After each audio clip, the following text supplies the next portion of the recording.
जनगणना 2021 में आदिवासियों के धर्म को लेकर विवाद गहराने की कोशिश शुरू हो गई है। आरएसएस प्रमुख मोहन भागवत के द्वारा जनगणना कॉलम में आदिवासियों को हिंदू धर्म के प्रति प्रेरित किए जाने वाले बयान के बाद कई राज्यों में आदिवासी समुदायों ने इसका विरोध शुरू कर दिया है।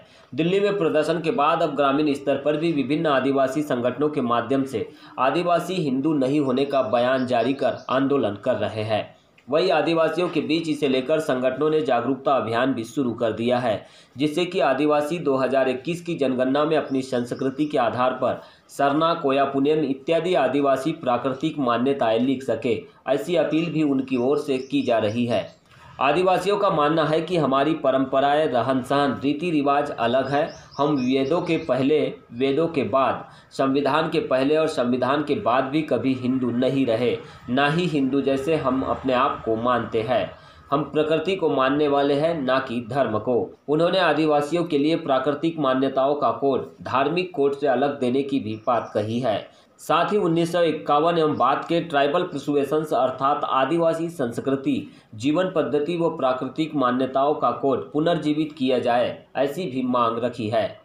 सेवा जो है, ये जो केंद्र सरकार से वर्तमान में जो जनगणना होनी है अप्रैल माह से जो शुरू होने वाला है, इसमें हम आदिवासी मंडल भिलाई आदिवासी समाज इसमें हम मांग कर रहे हैं कि हमें आदिवासियों को भी धर्म लिखने का अधिकार मिलना चाहिए।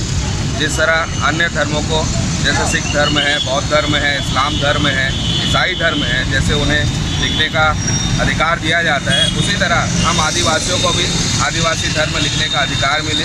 यही मांग हम कलेक्टर महोदय के माध्यम से हमारे राज्यपाल को हम ज्ञापन सौंपने जा रहे हैं। विदित हो कि 2001 में बीजेपी की सरकार तो वही 2011 में कांग्रेस की सरकार ने आदिवासी संस्कृति एवं मान्यताओं को अन्य धर्मों के कॉलम में डाल दिया। हमें मालूम होना चाहिए कि संविधान के अनुच्छेद 25 के अनुसार धर्म की स्वतंत्रता के अलावा स्वयं के विचारों व कार्यों के सही या गलत होने का विवेक की चेतना की स्वतंत्रता का अधिकार भी सुनिश्चित किया गया है। तो वही मानव अधिकार के विभिन्न कानून आदिवासियों की मान्यताओं को धर्म से अलग पहचान देने की बात भी करते हैं, जो कि उनकी सभ्यता व दर्शन में निहित है। जनगणना कॉलम देना होगा, आदिवासियों को धर्म कॉलम कोड देना होगा, आदिवासियों को धर्म कॉलम कोड देना होगा। भारत देश आदिवासियों का है, भारत देश हमारा है, भारत देश आदिवासियों का है, भारत देश आदिवासियों का है, भारत देश आदिवासियों का है। आदिवासी एकता जिंदाबाद, आदिवासी एकता जिंदाबाद।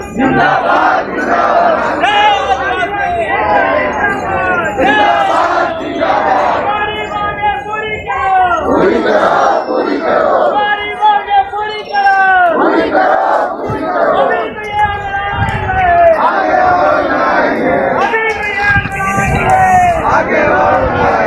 आदिवासी धर्म को लागू करो,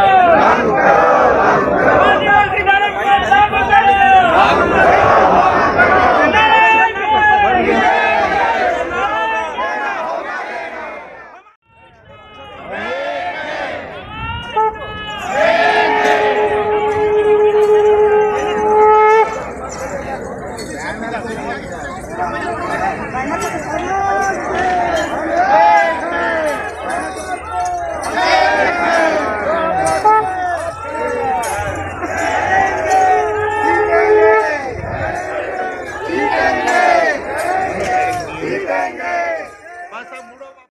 संविधान एवं मानव अधिकारों के सखोल जानकार, आदिवासी संस्कृति के प्रणेता, विज्ञान, प्रकृति व मानवता के पुरस्कर्ता, कास्मो ह्यूमनिस्ट एपीआई के राष्ट्रीय अध्यक्ष धीमान विजय मानकर ने 20 अक्टूबर 2019 को इस विषय पर सबसे पहले एक विस्तृत पिटीशन भारत सरकार को की है, जिसके अनुसार वे भी इस बात को कह रहे हैं कि आदिवासियों की संस्कृति व जीवन पद्धति का अन्य धर्मों से अलग कोड हो, क्योंकि वह मान्यताएं यह मूलतः प्रकृति व मानवता पर आधारित है, जो कि बाकी धर्मों से न केवल भिन्न है अपितु धर्म की संकल्पना से अलग एक परिशुद्ध प्रकृति व मानवता की मान्यता है।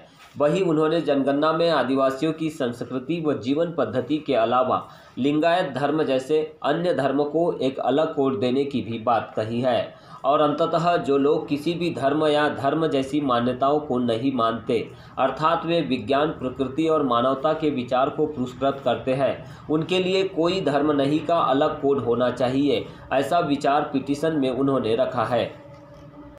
आदिवासी वो पहला इंसान है, अबोरिजिनल ट्राइब, इंडिजिनस पीपल वो पहले लोग हैं जिन्होंने सारे इंसानों को सिखाया पर्यावरण के साथ कैसा रहा जाता है। ये पर्यावरण के साथ, प्रकृति के साथ कैसा जिया जाता है, कैसे रहा जाता है, ये सिखाने वाला यदि पहला कोई इंसान है तो वो शहर का इंसान नहीं, वो गांव का इंसान नहीं, वो जंगल का इंसान है, वो आदिवासी है जिसने पर्यावरण, sustainable development, eco friendly technologies, green technologies की बात को समझाया कि हमको पर्यावरण से कैसे जीना। कि कोया पुनेम का मार्ग ये प्रकृति का मार्ग है, ये मानवता का मार्ग है और मेरे लिहाज से वो विज्ञान का मार्ग भी है। मेरे लिहाज से वो विज्ञान का मार्ग भी है। क्यों विज्ञान का मार्ग है? सल्ला घाघरा, फड़ाफेन, फरसाफेन, पेन या फेन गोंडी में इसका अर्थ होता है एनर्जी। एनर्जी जिसको साइंस में एनर्जी कहता है, ये पूरी जो सृष्टि है, कॉस्मोस है, ये सिर्फ एनर्जी से बनी है। इस बात को समझने वाला ये आदिवासी था जिसने फड़ाफेन, फरसाफेन, सल्ला घाघरा यानी पॉजिटिव एंड नेगेटिव एनर्जी, दो तरह का एनर्जी है कॉस्मोस में, पॉजिटिव एंड नेगेटिव एनर्जी है। तो इसलिए मैं आपसे ये कह रहा हूं, कोया पुनेम का मार्ग, त्रिमंदसल सरी का मार्ग, ये जो त्रिशूल है ना, त्रिशूल, वो त्रिशूल त्रिमंदसूल सरी का संकेत है। माइंड, मैटर एंड बॉडी, जिसको इंग्लिश में कहा जाता है माइंड यानी मन, मैटर यानी पदार्थ और बॉडी, और फरसाफेन, फड़ाफेन का मतलब सुप्रीम एनर्जी, कॉस्मोस की ऊर्जा है। इसलिए मेरे लिहाज से कोया पुनेम का मार्ग ये प्रकृति का मार्ग है, ये मानवता का मार्ग है, ये विज्ञान का मार्ग है। यदि हमें गोंडवाना को महान बनाना है, यदि आदिवासियों को फिर दुनिया को नया मार्ग देना है, तो विज्ञान और प्रकृति के रास्ते से चलना होगा, उसके नियमों और सिद्धांतों को समझना होगा। मैं समझता हूं ये काम करने का समय आ गया है। मानव अधिकार एवं भारत के संविधान के अनुच्छेद 51A से सुसंगत है एवं 2001 की जनगणना तक पाया जाता था, जिसे कांग्रेस सरकार ने 2011 में हटाया, जो कि ठीक नहीं है।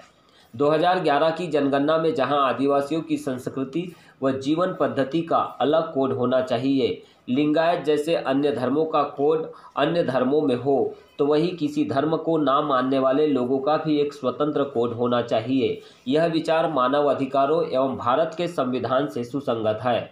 वही 2021 की जनगणना में ओबीसी की जनगणना अलग से की जानी चाहिए। इसलिए भी 10 दिसंबर 2019 को अंतर्राष्ट्रीय मानव अधिकार दिवस के उपलक्ष्य में एपीआई के राष्ट्रीय अध्यक्ष धीमान विजय मानकर साहब ने भारत सरकार को एक विस्तृत चार्टर प्रस्तुत किया है। ऐसा करने वाले वो भारत के एक अग्रणीय नेता है, जिसके पश्चात अब बाकी लोग भी एनपीआर एनआरसी के बीच इन जनगणना की महत्वपूर्ण बातों पर ध्यान देने लगे हैं। आपको हम यह बता दें कि इन दोनों पिटीशनों में थिरू विजय मानकर साहब ने सभी लोगों के विस्तृत सामाजिक व आर्थिक सूचकांकों को भी नापने के कॉलम्स की बात की है, जिससे कि भारत के विभिन्न लोगों में व्याप्त विषमता व पिछड़ापन स्पष्ट हो सके।